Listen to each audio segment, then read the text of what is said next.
السلام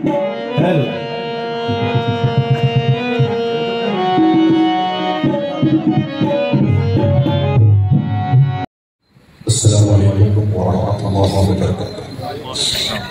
الحمد للہ الحنان والمنان نحمده ونصلي على رسوله النبي الكريم اما بعد فاعوذ بالله من الشيطان الرجيم بسم الله الرحمن الرحيم ان الله وملائكته يصلون على النبي يا أيها الذين آمنوا صلوا عليه وسلموا تسليما وصلى الله تعالى على خير خلقه نور عرشه محمد وعلى آله وأهل بيته وعترة نبيه عليهم أجمعين والحمد لله رب العالمين. برادران خلق الحمدللہ آج میں اور آپ اور تمام حضرات ان سے حضرت نقطہ نواز رحمت اللہ علیہ کی محفل میں تشریف فرما ہے تو بڑی مختصر گفتگو ہوگی اور خانقاہی گفتگو ہوگی، مگر ایسی گفتگو ہوگی کہ آپ کا شوق بڑھ جائے گا.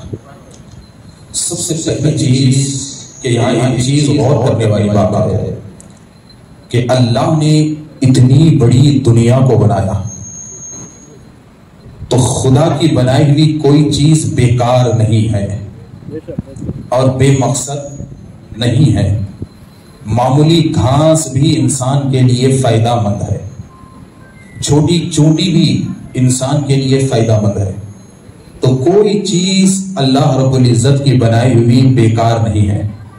اور پھر غور کیا جائے تو اللہ نے اس دنیا میں انسان سے بھی زیادہ طاقتور چیزوں کو رکھا ہے، بڑی بڑی طاقتور چیزوں کو رکھا ہے، مگر انسان ایک ایسی مخلوق ہے رب کی کہ اللہ نے انسان کو کہا اشرف، کہا یہ اشرف المخلوقات ہے، کہا یہ بہترین مخلوق ہے، اور رب نے بڑے خاص طریقے سے انسان کو بنایا. تو اب یہاں سوچنے والی بات ہے کہ جب اللہ نے اتنے بڑے بڑے چیزوں کو بنایا، اتنے طاقتور جانداروں کو بنایا، تو کسی طاقتور جاندار کو اللہ نے اشرف المخلوقات نہیں کہا، بہترین مخلوق نہیں کہا، بلکہ انسان کو بنایا تو انسان کو اللہ نے اشرف المخلوقات کہا. تو ایک چیز ہے کہ جب اللہ نے مجھے اشرف کہا اور میرے کنبے کو اشرف المخلوقات کہا تو عقل سوچنے پہ مجبور ہو جاتی ہے کہ ضرور مجھ میں کچھ ہے جس کی وجہ سے اللہ نے مجھے اشرف کہا. مجھ میں کچھ نہ کچھ جوہر پوشیدہ ہے، مجھ میں کچھ نہ کچھ خزانہ پوشیدہ ہے، مجھ میں کچھ نہ کچھ راز پوشیدہ ہے، اور اس راز سے، اس جوہر سے، اس خزانے سے میں ناواقف ہوں. مجھے نہیں معلوم مجھ میں کیا ہے، مجھے نہیں معلوم مجھ میں کیا پوشیدہ ہے. اگر مجھ میں کچھ نہ ہوتا تو اللہ مجھے اشرف نہ کہتا، میرا بھی مقام جانوروں جیسا ہوتا، مگر اللہ نے مجھے اشرف المخلوقات کہا ہے. اور بڑے خاص طریقے سے جب رب نے مجھے بنایا ہے تو ضرور مجھ میں کچھ ہے، ضرور مجھ میں کچھ ہے. اور ہم میں کیا ہے تو ہم ہی سے ناواقف ہیں، ہم ہی سے ناواقف ہیں کہ ہم میں کیا ہے. میں خود مجھ سے ناواقف ہوں کہ مجھ میں کیا ہے، مجھ سے ناواقف ہوں کہ مجھ میں کیا ہے. اسی لیے کہا گیا کہ خاندان میں کیا ہوں مجھے بتاتا ہے، میرا باپ میں کون ہوں یہ مجھے بتاتا ہے، میری ماں میں کون ہوں یہ مجھے بتاتی ہے، میرا حسب نسب میں کون ہوں یہ مجھے بتاتا ہے، میرے باپ دادا یہ کون ہوں مجھے بتاتا ہے. مگر مجھ میں کیا ہے یہ بتانے والے کو پیر کہتے ہیں. مجھ میں کیا ہے یہ بتانے والے کو کیا کہتے ہیں؟ پیر کہتے ہیں. اور پیر کی حکومت جسم پہ نہیں ہوتی، دل میں ہوتی ہے، دل میں ہوتی ہے. اور ایک چیز یاد رکھو، میں ہوں تو میں کتنا بڑا ہوں، تھوڑا سوچا ہے کبھی میں کتنا بڑا ہوں؟ اور آپ ہیں، آپ کتنے بڑے ہیں؟ کیا میں 6 فٹ کا ہوں؟ کیا میں 5.5 فٹ کا ہوں؟ نہیں، بلکہ یہ جو 6 فٹ کا جو ڈھانچہ ہے یہ میری مائع کا پنجرا ہے. یہ کیا ہے؟ یہ جو 6 فٹ کا ڈھانچہ ہے یہ میری میں کا پنجرا ہے اور اس میں میں چھپا ہوا ہوں اور میں بہت چھوٹا ہوں اتنا سا جسے دل کہتے ہیں. میں بہت چھوٹا ہوں اتنا سا جسے دل کہتے ہیں اور دل کے سوار کو پیر کہتے ہیں. اور ایک بات یاد رکھو, مثال کے طور پہ میں کیسا ہوں معلوم آپ کو؟ میں اور آپ کوئی بھی ہو کیسے ہیں آپ کو معلوم ہے؟ آپ دکان سے ایک بلب خرید کر لائے تو کیا آپ کو پتا چلے گا کہ یہ بلب سلگے گا کہ نہیں سلگے گا, چالو ہوگا کہ نہیں چالو ہوگا؟ کیا ڈبے میں بلب چالو ملے گا, روشن ملے گا, روشنی والا ملے گا؟ نہیں, خاموش ملے گا, بغیر آواز کے ملے گا, بغیر روشنی کے ملے گا, بغیر روشنی کے ملے گا. بلب میں روشن کرنے کی صلاحیت ہے مگر وہ ڈبے میں خاموش ہے. آپ دکان سے بلب لیے, دکان والا بولا بھائی 2 سال کی گارنٹی ہے, تو آپ ہاتھ میں پکڑ کے یہ پوچھیں گے کہ بھائی چل تو نہیں رہا ہے, سلگ تو نہیں رہا ہے, تو دکان والا کیا کہے گا کہ روشنی تو اس کے اندر ہے, چلنے کی صلاحیت بھی ہے. آپ پوچھیں گے روشنی کیوں نہیں دکھتی, تو لوگ کہیں گے کہ بابا وہ اصل سے جڑا ہوا نہیں ہے, وہ اصل سے جڑا ہوا نہیں ہے, اس لیے کہ بلب کتنا بھی بڑا کیوں نہ ہو اس میں روشنی تو ہے مگر اپنے آپ سے وہ روشن ہونے کی صلاحیت نہیں رکھ سکتا, اپنے آپ سے روشن ہونے کی صلاحیت نہیں رکھ سکتا. ذرا بڑی اچھی مثال دیکھیے, 1 لاکھ کا بھی بلب آپ خریدو وہ روشن کرنے کی صلاحیت تو رکھتا ہے مگر خود سے روشن ہونے کی صلاحیت رکھے گا؟ نہیں رکھے گا, نہیں رکھے گا. اب یہ آپ کے سامنے جھومر ہیں, یہ جھومر کو آپ پاور بورڈ سے نکال دو تو یہ اندھیرا ہو جائیں گے, اس کے اندر کی روشنی نظر نہیں آئے گی. تھوڑی دیر پہلے تو روشن تھے, ہٹ گئے پاور بورڈ سے, ہٹ گئے اپنے پلک سے, تو پھر وہ اندھیرا ہو گیا, وہ روشنی غائب ہو گئی. ہم نے پوچھا بھائی تھوڑی دیر پہلے تو روشنی دکھ رہی تھی, اب روشنی کہاں گئی؟ تو آپ کہیں گے کہ مولانا پلک نکال دی. کیا کر دیے؟ پلک نکال دیے. تو بات سمجھنے کی ہے کہ مجھ میں روشن ہونے کی صلاحیت تو ہے مگر میں اپنے آپ سے روشن نہیں ہو سکتا, میں اپنے آپ سے روشن نہیں ہو سکتا. مجھے کسی نہ کسی پاور بورڈ سے جڑنا ہے اور اسی پاور بورڈ کو شریعت میں پیر کہتے ہیں.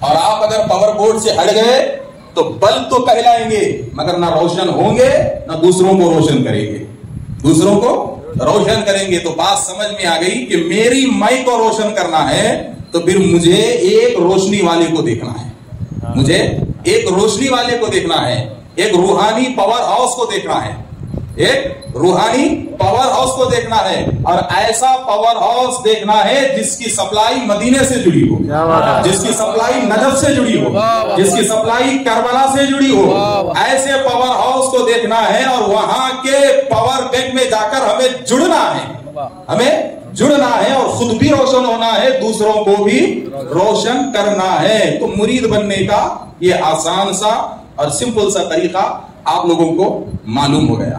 اب پھر دوسری بات, ایک چیز ذہن میں رکھیے جناب, دنیا میں 2 اہم کردار ہیں, ایک استاد ایک پیر. دنیا میں 2 اہم کردار ہے. استاد آپ کو 20 سال پڑھا لے مگر 1 سال آپ پیر کی صحبت سے محروم رہ گئے تو 20 سال کی تعلیم استاد کی بیکار ہے.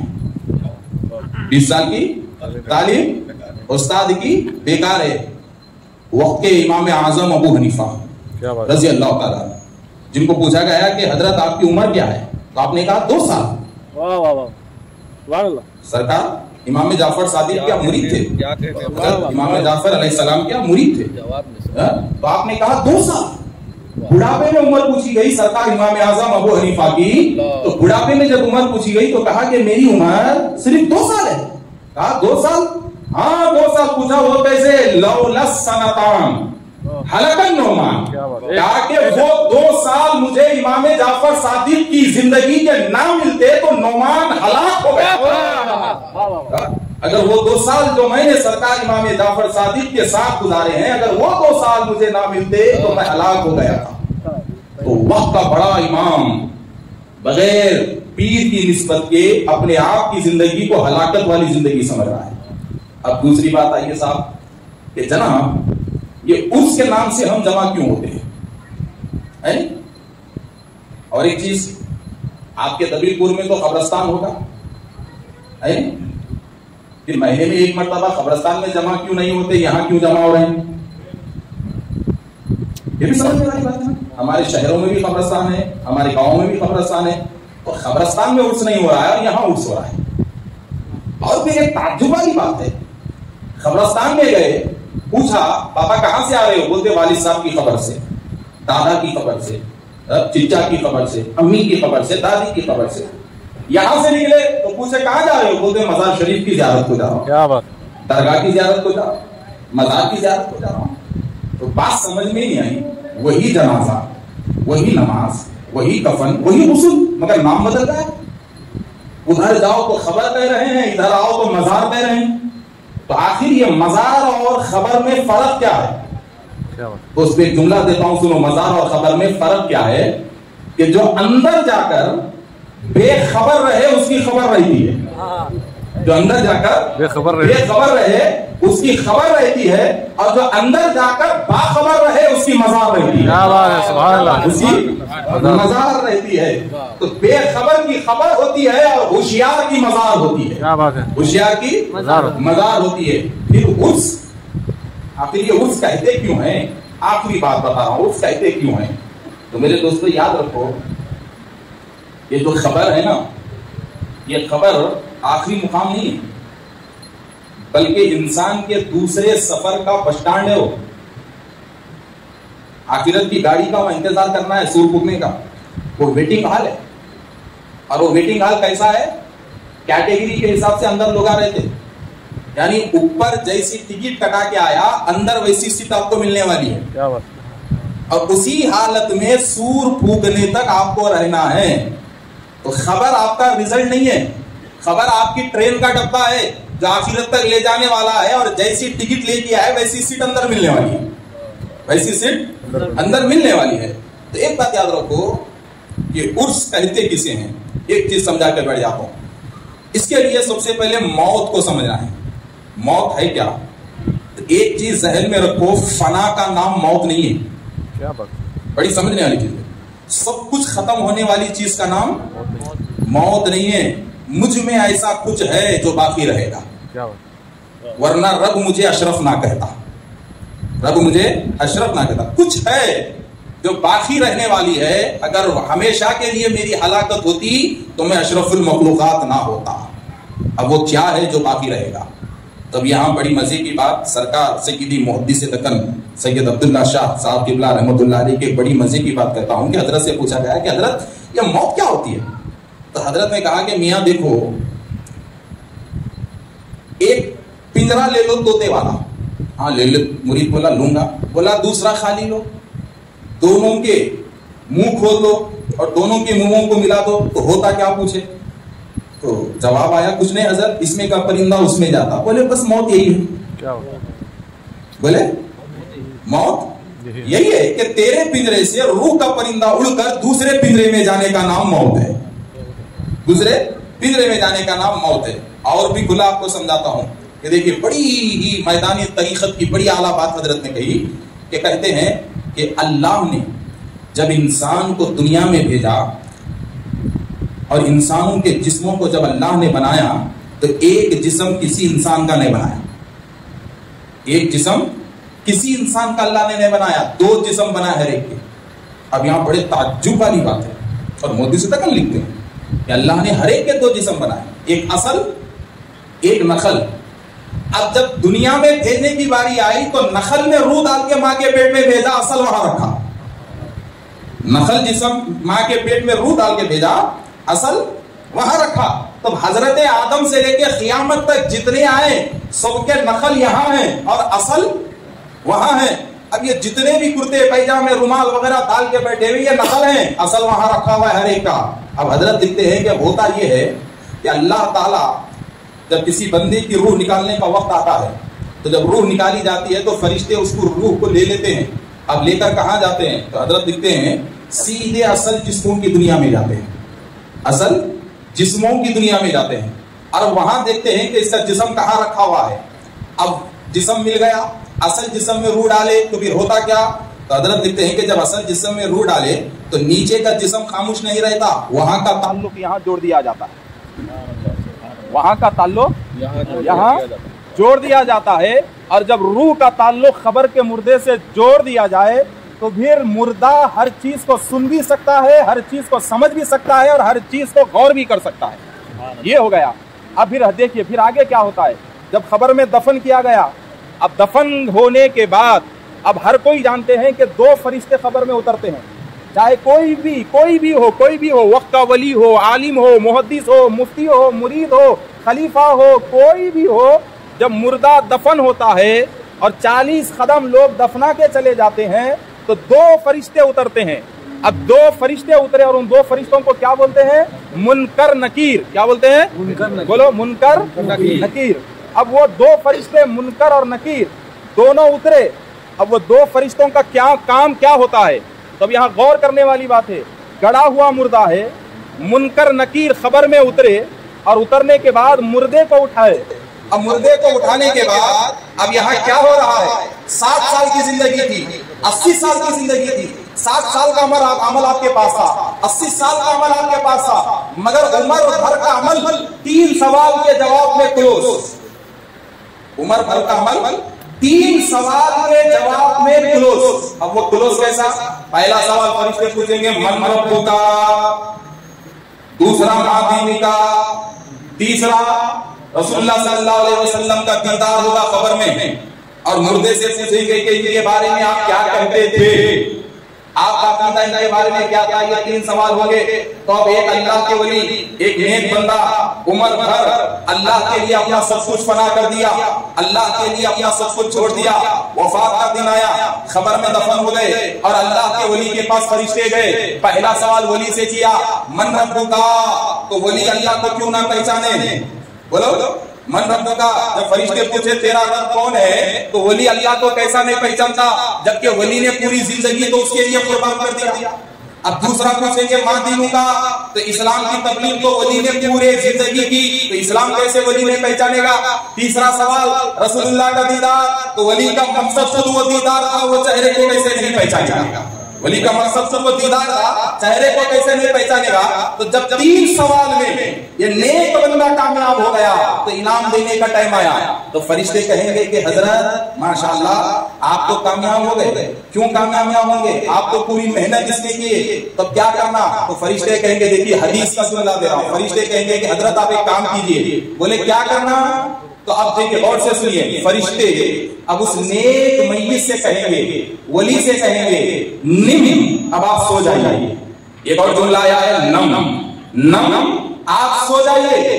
نیک مردے سے، نیک میت سے کہتے ہیں نم، آپ سو جائیے۔ کیسے سو جائیں؟ تو فرشتے کہتے ہیں کا نومۃ العروس، ایسے سو جائیے جیسے دلہن سو جاتی ہے۔ تو عرس کہتے کسے میں آپ کو بتا رہا ہوں، کیا کہیں گے فرشتے نم کا نومۃ العروس، کہ آپ سو جائیے، مگر کیسی نیند سو جائیے؟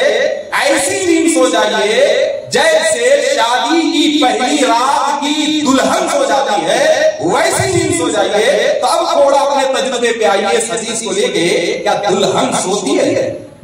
نہیں سوتی، اپنے شوہر کے انتظار میں رہتی ہے، اپنے محبوب کے انتظار میں رہتی ہے، اپنے ہم سفر کے انتظار میں رہتی ہے، چاہے کتنی بھی دیر کیوں نہ ہو جائے، دروازے پہ نظریں جمائے رہتی ہے کہ کب میرا ہم سفر آئے گا، کب میرا شوہر آئے گا، اور کب میں اسے اپنے آنکھوں بھر دیکھ لوں، یہی انتظار دلہن کو رہتا ہے۔ تو فرشتے یہاں مثال دے کے کہتے ہیں نم کا نومۃ العروس، دلہن کی طرح تم خبر میں سو جاؤ کہ دنیا کی دلہن اپنے محبوب کے انتظار میں دروازہ تکتے رہتی ہے، اور آج تم خبر کی دلہن ہو، سو جاؤ، آنکھیں وہاں لگا کے رکھو کہ پتہ نہیں کب پردہ اٹھے گا، تمہارا محبوب دکھ جائے گا، کب پردہ اٹھے گا اور تمہارا محبوب دکھ جائے گا۔